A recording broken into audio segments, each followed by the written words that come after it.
Welcome back to a brand new video. Today we're talking about Nadia yet again. In my last video covering this clout crusader, we discussed her fake diarrhea incident inside of a pool.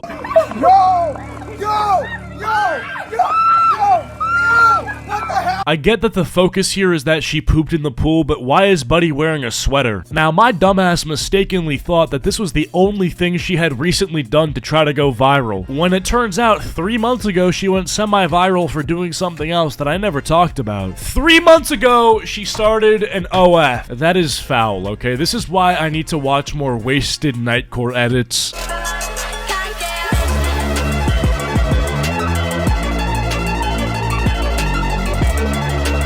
So I can build as much of a mental gap between myself and this OnlyFans hedonism. So she posted on June 27th, I finally made one. Link in bio. Finally? You finally made one? As in, like, the people were waiting and you finally gave them what they wanted? No, I don't think so. That's not exactly how I think it is. I don't think anyone was really waiting for you to drop the OF and then you finally gave them what they wanted. I think you got tired of being a washed up Call of Duty hacker slash doxer slash irrelevant streamer. So when you decided that you wanted to go viral on the internet again and make a comeback, you knew that it wasn't going to be because you're actually good at Call of Duty and you were going to hit the best clip of all time. You knew that it wasn't going to be because you had something uniquely special to offer in terms of entertainment. You just wanted to sell your body on the internet. And look, if that's how you want to go down and be remembered as, you know, the washed up Call of Duty girl who went to OnlyFans to try to make a comeback, it's your life, do what you want. But I look at this in tandem with everything else you've done, and I conclude that you are literally the definition of a cloud goblin. I think the saddest part is that it's working for her. You know, this post got 10 million views and 42,000 likes. People will instantly forget whether a person is good, bad, or anywhere in the middle the moment they drop an OnlyFans. This person has doxed several people on stream and has never apologized for it. Her entire career consists of her being a professional victim where she responds to hate comments, which she could have easily ignored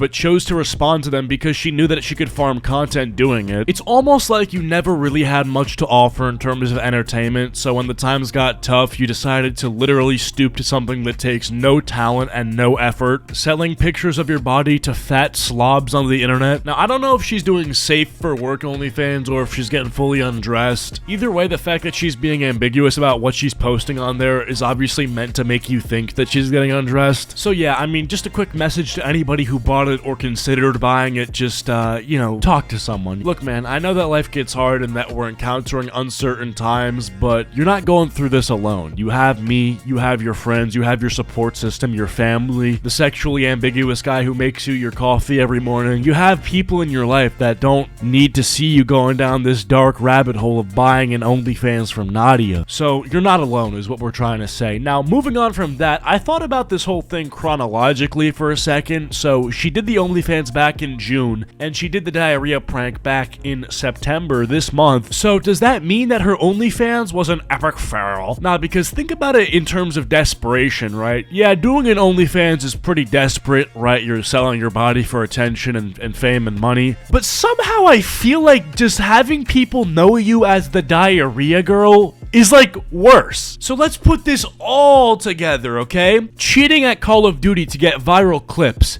Desperate. Then painting a victim narrative by responding to comments that say that your clips are fake. Desperate. Then doxing people because they sent you hate donations on Twitch. Desperate. Then starting an OnlyFans next year because you fell off. Desperate.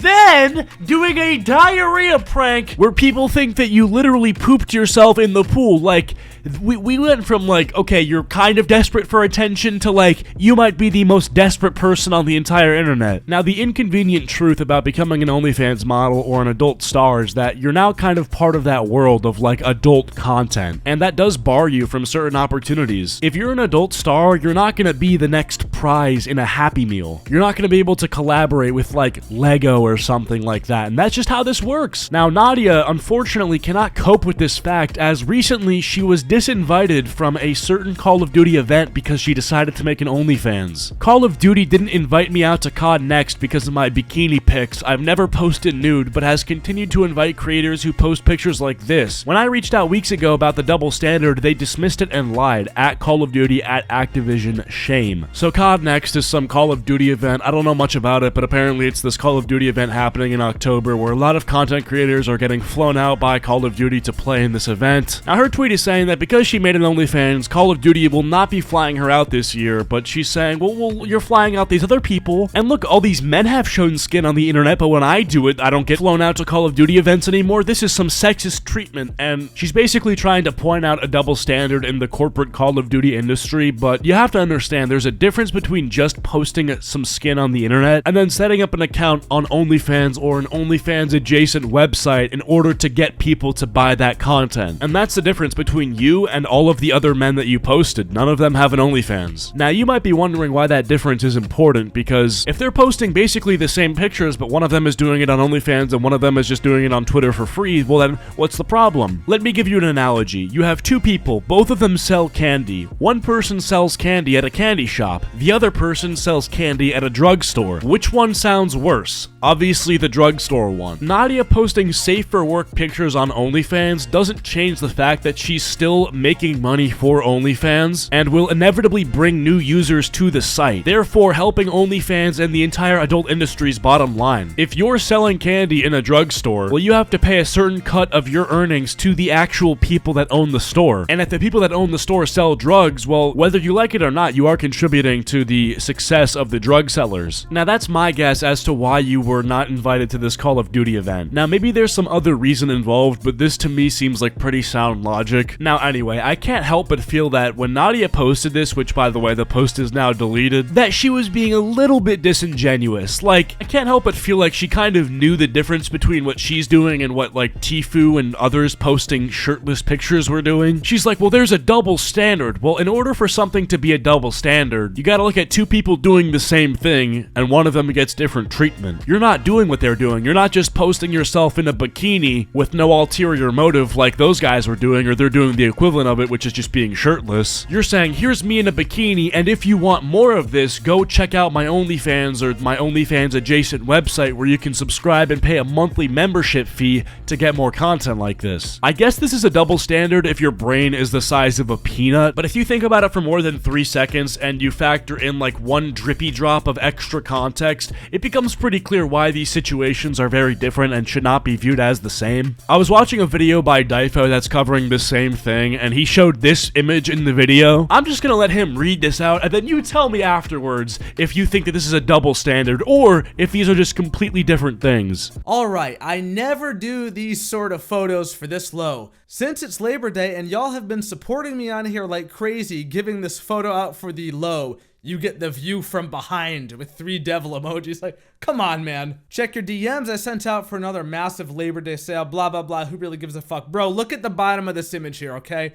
Unlock 1 image for $15. I swear to fucking God, bro, if I ever catch any of y'all unlocking 1 single photo for $15, I'm gonna put your face on a goddamn milk carton. So yeah, man, that's it for this video. Hopefully you guys see what I'm saying. The professional victim, the desperate person that she is. Yeah, man, that's about it. See ya.